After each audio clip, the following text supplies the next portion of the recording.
Hello everybody, my friend Joe Patchalik is here from Louisiana, and he's got two channels. He's got Joe's Place and Joe's Outdoor Places. Did I get it right this time, Joe? Okay, he just recently started another channel, and he's brought me a setup for a worm farm. Is that what we call it, a worm farm or worm bin? I'm gonna grow my own worms, or breed my own worms, and they're gonna make compost for my garden, which is fantastic for your garden. So now I'm gonna turn it around and let y'all talk to Joe. Hey everybody. First of all, I'm not good in front of the camera like Mike, so if I stumble on my words, forgive me. We wet the cardboard, shredded cardboard. First of all, it's shredded cardboard. You don't have to use cardboard. You could use shredded newspaper.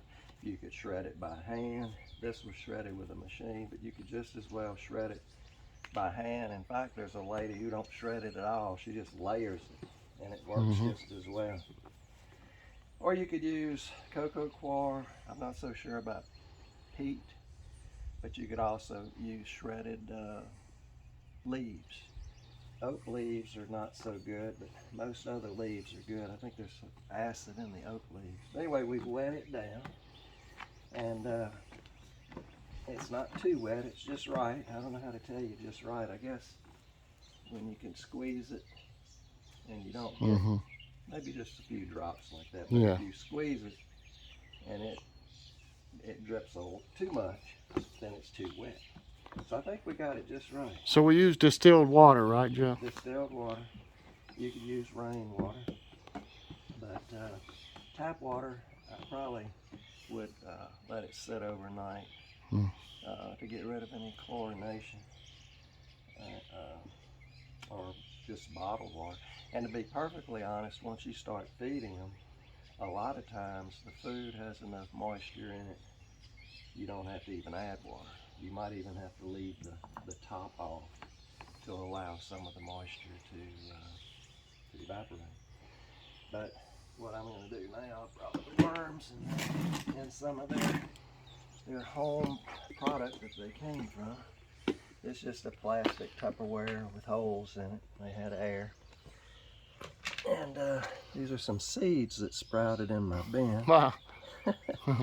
You could leave that in there. In fact, I probably will put it in there because they'll eat that. Oh yeah. And then oh, I see them now. the worms are in there. Yeah. They're red wigglers, right? No, these are they different? European night crawlers. European night crawlers. Yes. And a good thing to do, take some of this material. This is, they call it inoculating the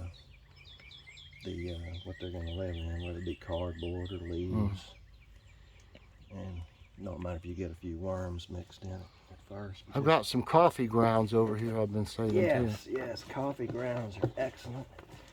They like coffee grounds. And also with coffee grounds, you're adding some nitrogen to the mix. That'll be even better once you start getting castings from this. And it won't be long. There's a lot of worms in here. I don't know how to count worms accurately, but there's quite a few. And now, done with that, it's just a simple matter of giving the worms their new home. And they're all in the middle. Yeah, you can see it moving like they're trying to get away from light. The soil's moving around like. Yeah, I see them. They're all over. These, I'm sure, aren't showing up like worms in there. But they won't stay on top long. Nuh-uh. And I'm gonna leave this together for them. Mix a little bit of that cardboard, and that'll be kind of the home spot for them to start out. That's great. And later on, I wouldn't feed them for a couple of days. Once you set them up, there's plenty of, well, the cardboard's going to be food, actually. And then what kind of things do you feed them, Joe? Scraps from the kitchen, peelings from cucumbers, squash, ends, stuff that you normally toss out. Like my zucchini? Yes, excellent. But kind of keep away from lemons and other citrus. Not too many onions. Banana peels are good. Okay. But a good thing to do with all the food you're going to give them, put it in a plastic bag, collect it in a plastic bag for the week or two that you're waiting to feed them, and freeze it. And Freeze it. what happens is the cell walls of the vegetables break, and it begins to break it down for the worms because they don't have teeth. Right. Um, So even if you didn't, it would have to break down before they could do anything with it in there. If you put something in that's not, It's going to take a few days. the bacteria in here would have to work on it Right. first, and then they'd come for the, I guess you could call it seconds after the bacteria. Yeah.